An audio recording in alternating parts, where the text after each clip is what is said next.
Chon, let's read the question. The question says a floral formula represents 1. Plant symmetry, 2. Floral position, 3. Floral characters, 4. Floral functions. Question में हमसे पूछा है कि floral formula क्या represent करता है from the given 4 options. In this question हमारा key concept क्या होगा?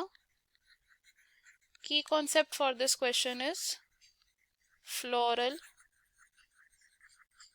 formula. तो एक फ्लोरल फॉर्मूला से हमें पता चलता है डिफरेंट वर्ल्ड्स के बीच का इंटरकनेक्शन, यानी कि हम क्या कह सकते हैं कि फ्लोरल फॉर्मूला हमें बताता है adhesion and cohesion between floral whorls और between the different parts of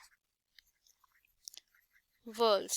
तो फ्लोरल फॉर्मूला से हमें क्या क्या पता चलता है ये देखते हैं. सबसे पहले हमें पता चलती है फ्लोरल सिमेट्री. तो फ्लोरल सिमेट्री हो सकती है दो तरीके की. ये दो टाइप्स क्या क्या होते हैं? दीज आर एक्टिनोमॉर्फिक या फिर ज़ाइगोमॉर्फिक. एक्टिनोमॉर्फिक सिमेट्री को हम रिप्रेजेंट करते हैं by this symbol and zygomorphic symmetry को हम रिप्रेजेंट करते हैं बाय दिस सिंबल. नेक्स्ट हमें पता चलता है कि जो हमारा फ्लावर है उसकी सेक्सुअलिटी क्या है. मेल फ्लावर को हम रिप्रेजेंट करते हैं by this sign. Female flower यानी कि पिस्टिलेट फ्लावर को हम रिप्रेजेंट करते हैं बाय दिस साइन. और अगर हमारा फ्लावर बाइसेक्सुअल है तो उसे हम रिप्रेजेंट करते हैं बाय दिस साइन. नेक्स्ट चीज हमें पता चलती है अबाउट द फ्लोरल वर्ल्ड. तो हमारा आउटर मोस्ट वर्ल्ड होता है केलिक्स, जिसे हम रिप्रेजेंट करते हैं बाय सिंबल के. और इसके सबस्क्रिप्ट में आता है द नंबर ऑफ केलिक्स. और अगर ये केलिक्स आपस में फ्यूज्ड हैं तो इस फ्यूजन को हम शो करते हैं बाय ब्रैकेट्स. नेक्स्ट वर्ड होता है हमारा इसके बाद कोरोला. कोरोला को हम रिप्रेजेंट करते हैं by the sign C. Again corolla के सबस्क्रिप्ट में हम डालते हैं the number of petals present, number of petals. और अगर ये पेटल्स फ्यूज्ड हैं तो इस फ्यूजन को हम शो करते हैं with the presence of brackets. और अगर ये फ्री है तो हम ब्रैकेट्स नहीं लगाते हैं. आफ्टर कोरोला प्रेजेंट होता है नेक्स्ट वर्ड विच इज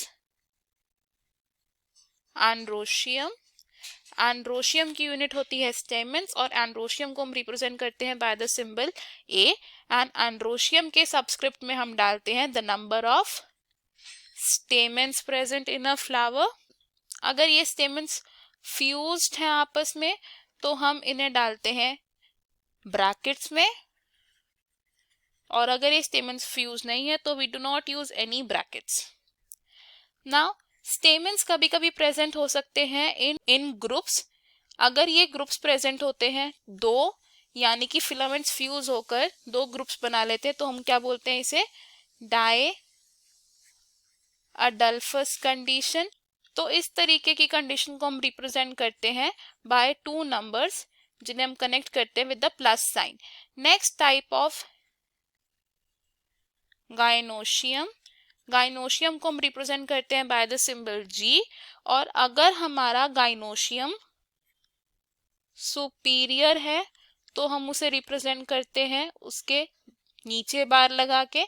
और अगर ये इंफीरियर है तो we use the bar above it. Gynoecium के सुपरस्क्रिप्ट में हम क्या डालते हैं? The number of carpels. And syncarpous ovary को हम शो करते हैं विद अ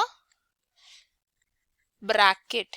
तो अगर फॉर एग्जाम्पल हम समझे सोलनेसी का फ्लोरल फॉर्मूला, तो सोलनेसी का फ्लोरल फॉर्मूला क्या होता है?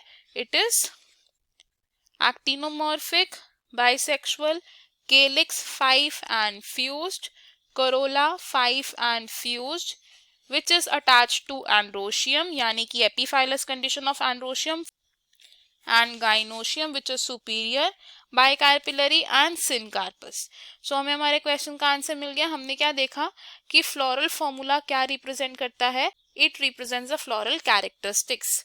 ऑप्शन 1 हमारा रॉन्ग होगा बिकॉज फ्लोरल फॉर्मूला से हमें फ्लावर की सिमेट्री के बारे में पता चलता है, प्लांट की सिमेट्री के बारे में नहीं पता चलता. ऑप्शन 2 फ्लोरल पोजीशन भी रॉन्ग होगा बिकॉज फ्लोरल फॉर्मूला में एक फ्लावर की पोजीशन को नहीं बताता. ऑप्शन 4 भी रॉन्ग होगा बिकॉज फ्लोरल फॉर्मूला से हमें उसके फंक्शंस के बारे में नहीं पता चलता.